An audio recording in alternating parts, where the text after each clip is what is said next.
We would now like to start the day with welcome remarks, and this is done by the Chairman of the Energy Market Authority of Singapore. Ladies and gentlemen, please welcome on stage Mr. Richard Lim.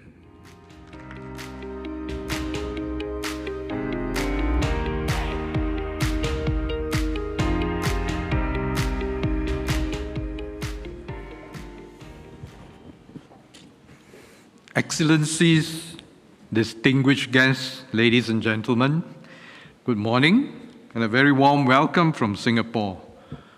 Thank you for joining us at the SEAL Energy Insights today. The SEAL Energy Insights is a popular segment that allows energy experts to share their insights on key energy topics, and this year promises no different, with in-depth discussions on various energy solutions, such as peer-to-peer energy trading, electric vehicles charging, and energy storage. The global energy landscape is going through major shifts today. There is an urgency to strengthen our initiatives to address the challenges of climate change. The International Energy Agency, IEA, estimates that global energy-related carbon emissions are expected to rebound and grow by some 4.8% in 2021. On the other hand, recent volatility in global energy markets is a stark reminder that much needs to be done to ensure the continued security, affordability, and reliability of energy supply, even as countries advance their low-carbon energy transition initiatives.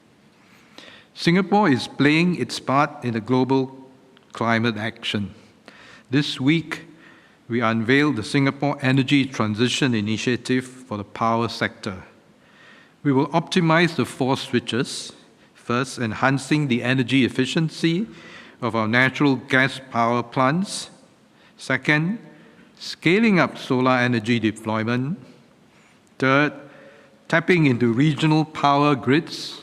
And fourth, exploring low-carbon alternatives such as hydrogen and carbon capture, utilization, and storage. At the same time, we will improve energy efficiency across all sectors and manage energy demand growth. Today's discussions at the SEAL Energy Insights will focus on technology and innovation, which will form the backbone of Singapore energy transition. Singapore will continue to be nimble in our efforts to decarbonize and push the frontiers of innovation. For example, in order to quadruple solar deployment to 2 gigawatt peak by 2030 in land-scarce Singapore, we have leveraged innovations that have allowed us to deploy floating PV systems, building applied PV, and even siting a solar farm on an offshore operational landfill. This has made Singapore one of the most solar-dense cities in the world. We are exploring other innovations, such as decentralized energy resources, virtual power plants, and digital technologies to enhance grid resilience and reliability, which will have key roles in enabling future power systems that is more decentralized, decarbonized, and digital. Amidst the push to address climate change, there is increasing global momentum to use sustainability as a new engine of growth. Some refer to this as green growth. We envisage that green growth will play a significant role in Singapore's continued economic growth going forward.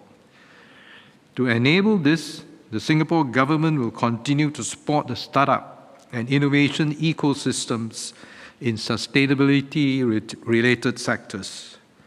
This week, we announced several new initiatives on this front. First, the Energy Market Authority and JTC Corporation launched the Jurong Island Renewable Energy RFP, or Request for Proposal, where both agencies will commit a total of $6 million to fund an open call for innovators to accelerate promising clean energy technologies for implementation on Jurong Island. Second, the government is working together with stakeholders to nurture our local energy enterprises. EMA and Envision Digital signed a memorandum of agreement to collaborate on programs to grow local enterprises in the areas of renewable energy, urban energy efficiency, and low-carbon solutions. These capabilities will help to advance the Singapore energy transition, as well as to allow our enterprises to seize green economic opportunities. Singapore's innovation efforts will not only advance low-carbon energy transitions at home, but to also contribute towards regional and global efforts. As an innovation hub, we encourage companies to leverage Singapore as a launch pad to Southeast Asia, the wider Asia, and globally. We welcome pilot projects and collaborations on green solutions that can play a part in Singapore's energy transition plan. For example, there are robust industry collaborations to support the development of hydrogen supply chains and hydrogen imports into Singapore, such as the MOU between Sembcorp, Chiyoda, and Mitsubishi, and the MOU between Keppel Data Centers, Kawasaki, Lind, Mitsui OSK Lines, and Vopak LNG. These initiatives allow the industry to test-bed innovative energy solutions before scaling up to the whole region. We have an exciting lineup of speakers in today's program. I would like to thank the Honourable Bill Johnston, Minister for Mines and Petroleum, Energy and Corrective Services, Western Australia, for joining us today in delivering a keynote address. This will be followed up by presentations from Shell Startup Engine, Senoko Energy, A-Star, Singapore Battery Consortium, SP Group, and the Institute of High Performance Computing. We look forward to their discussions on innovative pilot projects and business models to advance the energy transition. Last but not least, I would like to express my appreciation to our sponsors, A-Star, Singapore Battery Consortium, Senoko Energy, and Shell for their strong support for STEW. I'm looking forward to the fruitful and engaging discussions that will take place. Thank you very much. Thank you very much, Mr. Lim. Thank you, sir. And now, ladies and gentlemen, as Mr. Lim has mentioned, we'd like to present our first keynote address for the day, and it is delivered by the Honourable Bill Johnston, MLA, Minister for Mines and Petroleum, Energy, Corrective Services, Western Australia. Minister, please. I wish to acknowledge the traditional custodians of the land I'm on, the Whadjuk people of the Noongar Nation, and their elders past and present. I acknowledge their continuing culture and the contribution they make to this city. I'd also like to acknowledge the Energy Market Authority and all the guests attending the conference. The West Australian Government is working with all sectors of our state to achieve net zero emissions by 2050. WA's main electricity grid is an interesting case study of a conventional grid transforming into a modern energy system. The South West Interconnected System is an isolated grid and isn't connected to the rest of Australia. It covers an enormous area, but almost all the customers are based here in Perth. 1 in 3 houses in WA currently have rooftop solar. By 2030, that number will increase to 1 in 2. The rise in new energy technologies is creating challenges for managing our grid's stability and security.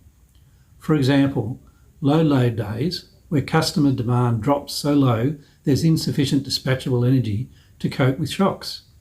This is why the McGowan government created the Energy Transformation Strategy. The strategy is laying the groundwork for secure, reliable and affordable electricity into the future. The energy transformation is also accelerating in WA's mining and energy provinces. Many leading mining companies have made ambitious climate change commitments. The McGowan government has a range of policies to support the rapid energy transformation. WA is also the only Australian state to have a clear strategy supporting the development of a world-leading future battery industry. Our state has vast areas of land with world-class wind, solar, wave, geothermal and tidal energy resources. We have a skilled workforce and capability built by our world-scale mining and LNG industries. We've controlled COVID-19 in Western Australia. Our economy is strong and we're leaders in the clean energy transformation. You won't find a better place to invest in the zero emissions energy future than in Western Australia. Thank you, Minister Sir.